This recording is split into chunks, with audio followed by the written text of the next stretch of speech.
જામનગરમાં યોજાયેલી નેશનલ લોક અદાલતમાં હજારો લોકોએ ન્યાયની અપેક્ષા સાથે ભાગ લીધો હતો।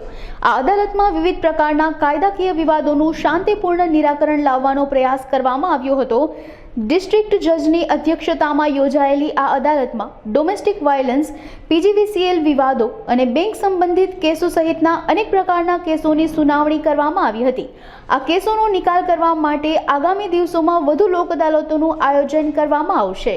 જસ્ટિસ સુનિંદાબેન અગ્રવાલ તેમજ ગુજરાત હાઈકોર્ટના વરિષ્ઠ ન્યાયમૂર્તિ જસ્ટિસ શ્રી હિરેન એ વૈષ્ણવ સાહેબના માર્ગદર્શન હેઠળ તેમજ નાલસા તેમજ સાલસા તેમજ જિલ્લા કાનૂની સેવા સત્તામંડળના અમારા ચેરમેન શ્રી જોશી સાહેબના માર્ગદર્શન હેઠળ આજરોજ ત્રીજી રાષ્ટ્રીય લોક અદાલતનું આયોજન કરવામાં આવેલ છે।